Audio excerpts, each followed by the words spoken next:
Bismillahirrahmanirrahim. Assalamu alaikum. I am Atik Ali Gawar in front of you. Welcome to our chemistry class. Today we will discuss our summary video number 2. आज हम summary video number 2 discuss करेंगे chapter number 6 की, जो कि है solution. हमने last video में discuss करा था अबाउट सॉल्यूशन। सॉल्यूशन क्या होता है, उसके कंपोनेंट्स कौन से होते हैं, सॉल्यूशन के कुछ टाइप्स डिस्कस करी थी और एलॉय क्या होता है ये भी डिस्कस करा था। आज हम डिस्कस करने जा रहे हैं, या इस वीडियो में डिस्कस करने जा रहे हैं हम डाइल्यूट सॉल्यूशन और कंसंट्रेटेड सॉल्यूशन होते क्या हैं और इनके दरमियान क्या डिफरेंस होता है। डाइल्यूट सॉल्यूशन और कंसंट्रेटेड सॉल्यूशन क्या होता है। द डाइल्यूट जो हमारे पास कौन सी सॉल्यूशन है, इसके अंदर amount of solute is less than solvent. वो सॉल्यूशन जिसके अंदर सॉल्यूट कम हो सॉल्वेंट से, उसको हम क्या बोलते हैं, डाइल्यूट सॉल्यूशन। जैसे कि हमने लास्ट वीडियो में डिस्कस करा था कि एक और सॉल्यूशन डाइल्यूट निकाला था, उस सॉल्यूशन को हम अनसैचुरेटेड सॉल्यूशन में, इसके अंदर और सॉल्यूट डल सकता है। और कब डलेगा, जब सॉल्वेंट से सॉल्यूट क्या होगा कम। तो ये क्या हमारे पास अनसैचुरेटेड सॉल्यूशन भी होते हैं। जबकि बात करूं मैं कंसंट्रेटेड सॉल्यूशन की, the amount of solute is equal to solvent. वो सॉल्यूशन जिसके अंदर सॉल्यूट और सॉल्वेंट का अमाउंट दोनों बराबर हो। अगर मेरे पास 100 ग्राम ऑफ सॉल्वेंट है तो सॉल्यूट भी अगर 100 ग्राम होगा तो क्या कहलाएगा, वो कंसंट्रेटेड सॉल्यूशन। अगर मेरे पास 100 ग्राम ऑफ सॉल्वेंट है, उसके अंदर 100 से कम सॉल्यूट ऐड हो रहा होगा, डिसॉल्व हो रहा होगा, वो कहलाएगा मेरे पास डाइल्यूट सॉल्यूशन। तो अमाउंट ऑफ सॉल्यूट कम होता है सॉल्वेंट से इन dilute solution, and amount of solute बराबर होता है सॉल्वेंट से इन कंसंट्रेटेड सॉल्यूशन। जब बराबर होता है मतलब है कौन सा सॉल्यूशन होगा, सैचुरेटेड, जिसके अंदर फर्दर सॉल्यूट को ऐड नहीं कर सकते। यहां पर होता है हमारे पास क्योंकि सॉल्यूट कम होता है, इसको हम और ऐड कर सकते हैं, it is called unsaturated solution. Example हमने लिए, example is dilute HCl in stomach. हमारे पास जो स्टमक है, जो हमारा पेट होता है, एब्डोमेन का जो स्टमक होता है, इसके अंदर एक होता है hydrochloric acid HCl।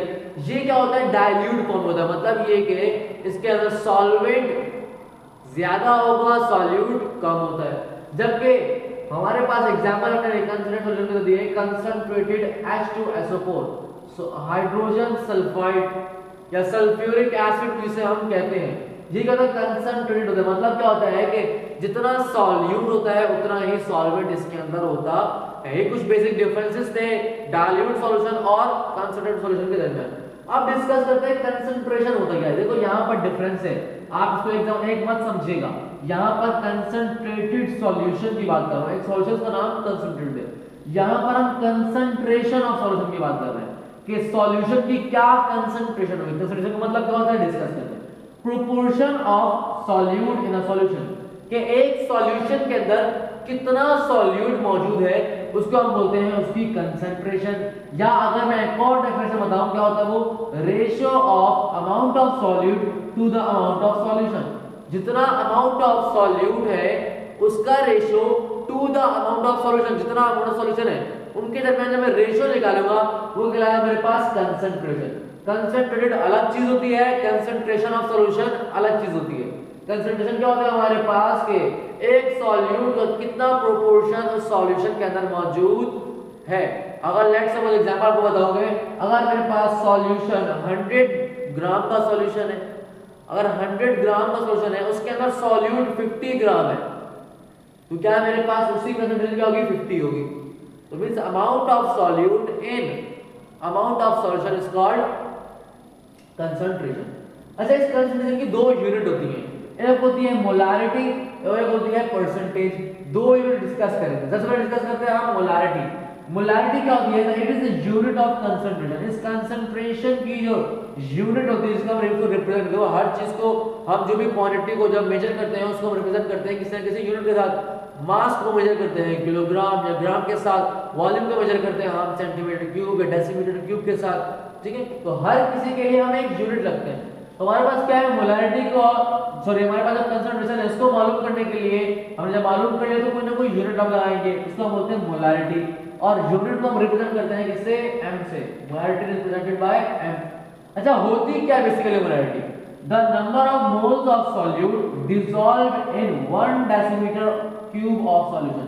1 decimetre cube, decimetre cube क्या है हमारे पास, सॉल्यूशन का वॉल्यूम है कि 1 decimetre cube volume of solution के अंदर कितने मोल्स ऑफ सॉल्यूट डिसॉल्व हो रहे हैं, उसको क्या बोलेंगे, उसकी मोलारिटी।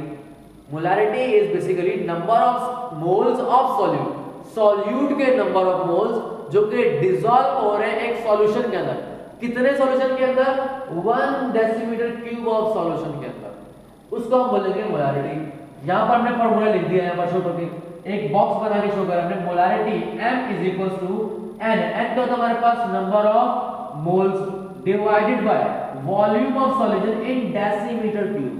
वॉल्यूम ऑफ सॉल्यूशन जो डेसीमीटर क्यूब के अंदर होगा हमारे पास, उसके अंदर कितने मोल्स ऑफ सॉल्यूशन होगा, फिर कितने number of moles of solute होगा, वो कहलाएगा हमारे पास मोलारिटी। ये फार्मूले को आपने याद रखना है, आगे हमारे पास न्यूमेरिकल्स कैलकुलेशंस आएंगी, उनके अंदर आपने ये फार्मूले को पुट कर यूज करना होगा, इसलिए मैंने इसमें बॉक्स बना दिया कि आप याद करके रखेंगे। ये तो हमारे पास एक यूनिट मोलारिटी की। दूसरी यूनिट हमारे मोलारिटी कौन सी है, परसेंटेज।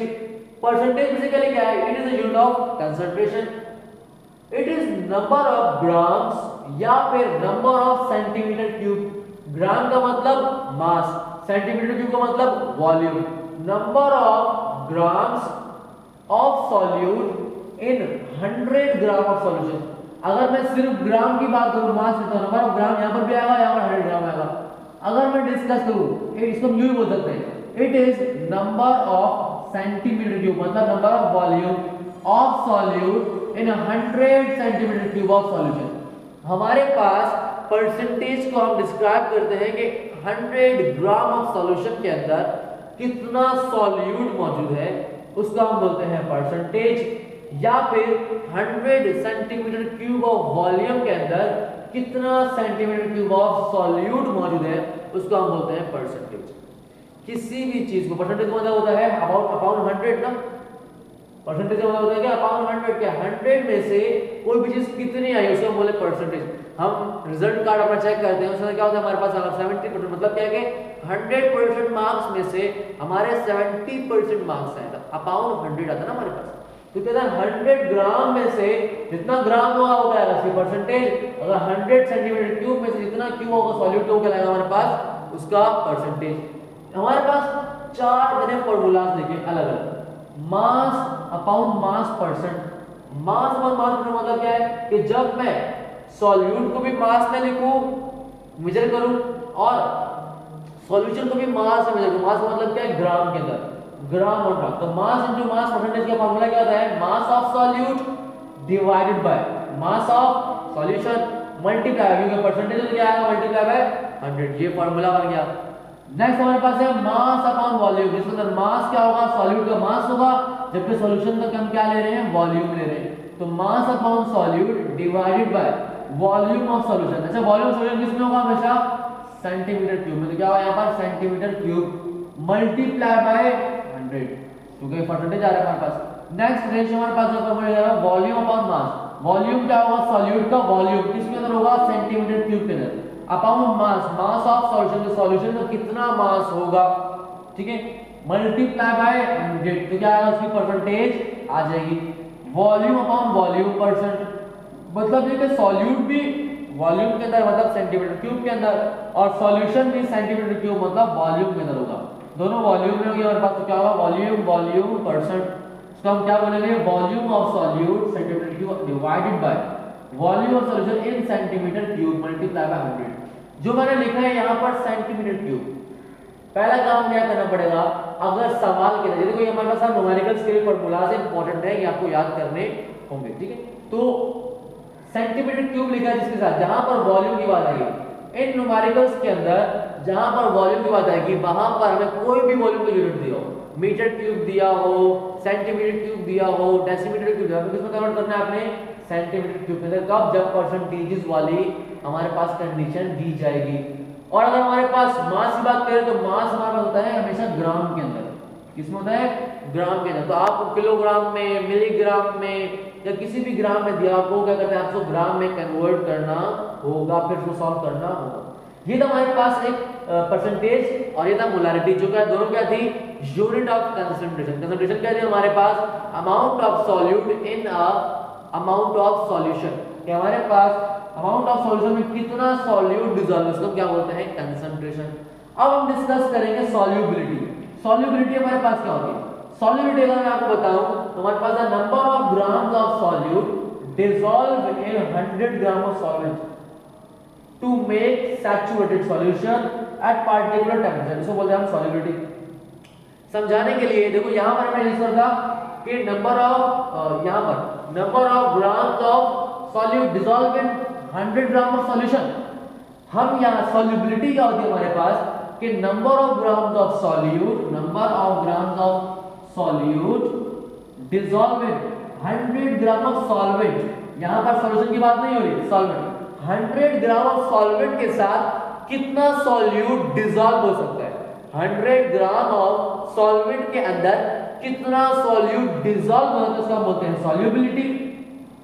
यहां पर हम सॉल्यूशन की बात कर रहे थे, यहां पर हम किसी 100 ग्राम ऑफ सॉल्वेंट के हमारे पास अगर सॉल्वेंट 100 ग्राम हो, उसके अंदर कितना ग्राम ऑफ सॉल्यूट ऐड होता है, उसको बोलेंगे सॉल्युबिलिटी। एग्जांपल देता हूं, लेट सपोज मेरे पास सॉल्वेंट है वाटर, कितना 100 gram of water.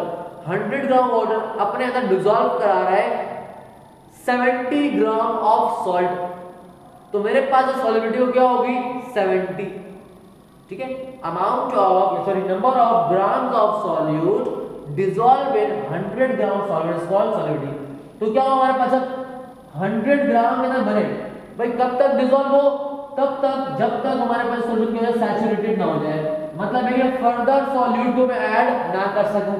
100 gram solute के अंदर इतना सॉल्यूट डालूं कि और सॉल्यूट डालने की जगह ना बचे, उसको हम बोलते हैं सैचुरेटेड सॉल्यूट। उसको हम क्या बोलते हैं सॉल्युबिलिटी। और ये सारा काम होता है एक पार्टिकुलर टेंपरेचर पर, ऐसा नहीं कि हम इसको हीट देके इसकी सॉल्युबिलिटी को बढ़ा दें। अब कुछ फैक्टर्स हैं जो कि किसी भी सॉल्यूशन की सॉल्युबिलिटी को ऊपर अफेक्ट करते हैं। कुछ चीजें सॉल्युबिलिटी को बढ़ाती हैं, कुछ चीजें सॉल्युबिलिटी को कम करती हैं। हमारे पास पहला फैक्टर है टेम्परेचर। टेम्परेचर के 3 इफेक्ट होते हैं हमारे पास सॉल्युबिलिटी। सबसे पहला है exothermic, next is endothermic and तीसरा है नो चेंज। एक हमारे पास सॉल्युबिलिटी का इफेक्ट होता है टेम्परेचर का एक्सोथर्मिक। वो हमारे पास जब रिएक्शन होने पर, एक्सो का मतलब होता है एग्जिट, एक्सो मतलब एग्जिट, थर्मिक का मतलब होता है हीट।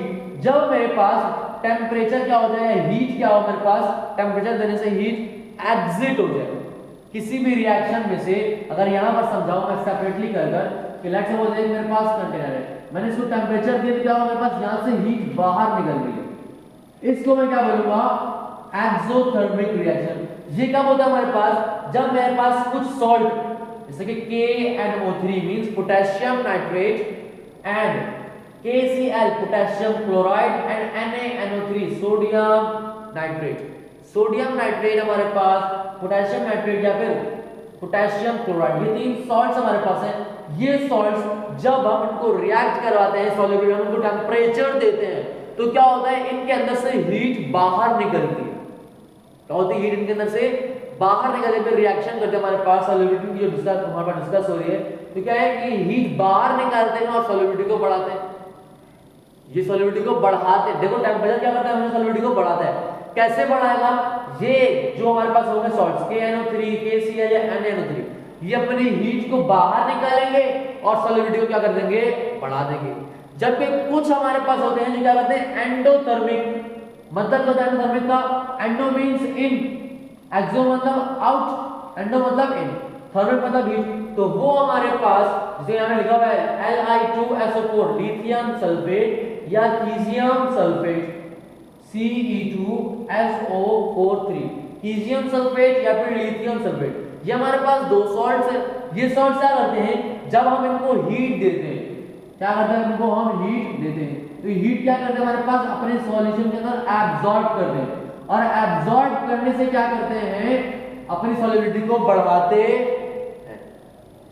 जब कुछ सॉल्ट हमारे पास ऐसे भी होते हैं कि जिनके ऊपर टेम्परेचर के बढ़ाने से कोई इफेक्ट नहीं पड़ता, उनकी सॉल्युबिलिटी का कोई इफेक्ट नहीं पड़ता। एग्जांपल हमारे पास दिया है NaCl, कि NaCl की जब मैं टेम्परेचर बढ़ाऊंगा तो उसकी सॉल्युबिलिटी ना कम होगी ना बाहर होगी। मींस ये कि ना उसका हीट बाहर निकलेगा, ना उसकी बॉडी के अंदर हीट एब्सॉर्ब होगा। जितना होगा उतना ही रहेगा, उसकी सॉल्युबिलिटी भी उतनी ही रहेगी, कोई हीट बाहर नहीं जाएगी, कोई हीट कम नहीं होगी। 3 पढ़े हमने। एक्सो मतलब हीट आउट करके सॉल्युबिलिटी बढ़ा रहा है, एंडो मतलब हीट को इन करके सॉल्युबिलिटी बढ़ा रहा है, और नो चेंज मतलब हमारे पास कोई हीट को इन एंड आउट नहीं कर रहा है।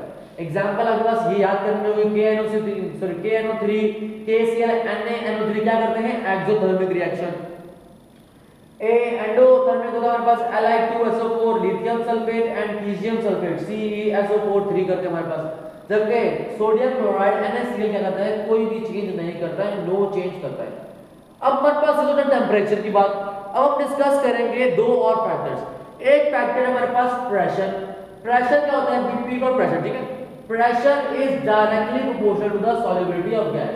अगर मेरे पास सॉल्युबिलिटी ऑफ गैस की बात करें कि गैस आपस में कितना सॉल्युबिलिटी होती है, क्या सॉल्युबिलिटी, जब मैं गैसेस के ऊपर प्रेशर ज्यादा एक्सर्ट करूंगा तो उनकी सॉल्युबिलिटी क्या हो जाएगी, बढ़ जाएगी।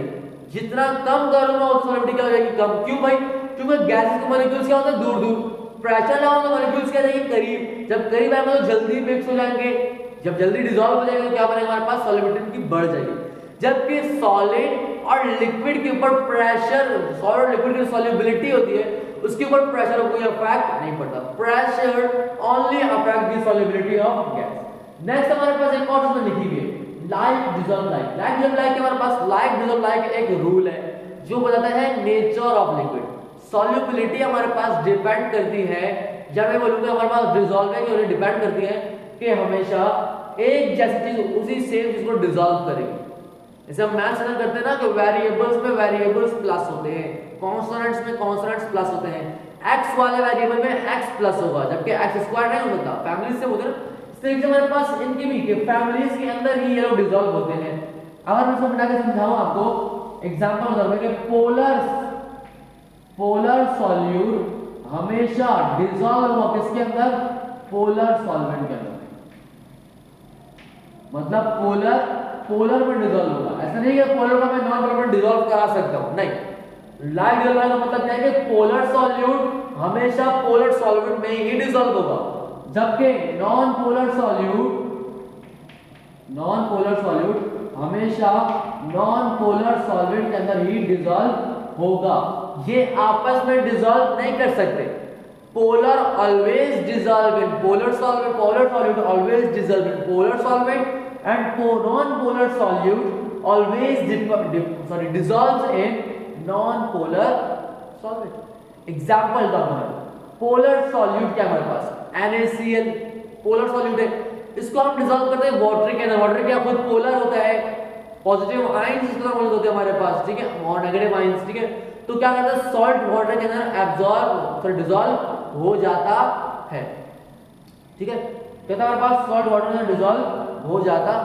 तो हमारे पास है polar solute dissolves polar solvent and non polar dissolves always non polar solvent. कि हमारे पास वो चीजें, जैसे एग्जांपल नॉन पोलर बेंजीन एक पोलर सॉल्यूट है, उसको मैं अल्कोहल के अंदर या किसी ऑर्गेनिक सॉल्वेंट के अंदर डिसॉल्व करा सकता हूं जो कि नॉन पोलर होगा, वो उसमें डिसॉल्व होगा। बेंजीन वाटर में डिसॉल्व नहीं होगा, ठीक है। तो क्या है हमारे पास 3 फैक्टर्स। पहला टेम्परेचर जो हम पढ़ा गया, एक्सोथर्मिक जब हीट बाहर जाती है, एंडोथर्मिक जब हीट अंदर आती है, और नो चेंज मतलब कोई हीट ना बाहर जाती है ना अंदर आती है।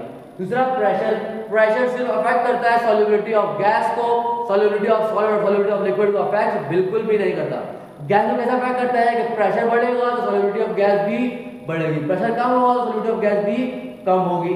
तीसरी बात है लाइक डिसॉल्व लाइक, कि हमारे पास जो नेचर होता है सॉलिड का, अगर nature of solid is polar तो डिसॉल्व होगा हमेशा पोलर सॉल्वेंट के अंदर, अगर nature of solid is non polar तो हमेशा डिसॉल्व होगा वो नॉन पोलर सॉल्वेंट के अंदर।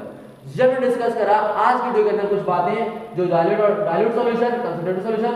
कंसंट्रेशन क्या होती है हमारे पास सॉल्यूशन की, इसकी 2 यूनिट मोलैरिटी और परसेंटेज। कुछ फॉर्मूलाज डिस्कस कर जो मैंने आपको कहा कि आपको याद करने होंगे, आगे हमारे पास कैलकुलेशंस के अंदर ये काम करना होगा। और एक और टॉपिक डिस्कस करा सॉल्युबिलिटी, जो क्या था हमारे पास, number of grams of solute dissolve in 100 gram of solvent is called solubility to make saturated solution, ठीक है। ये था हमारे पास आज का टॉपिक। इंशाल्लाह मुलाकात होगी नेक्स्ट वीडियो में नेक्स्ट टॉपिक के साथ। जब तक के लिए अल्लाह।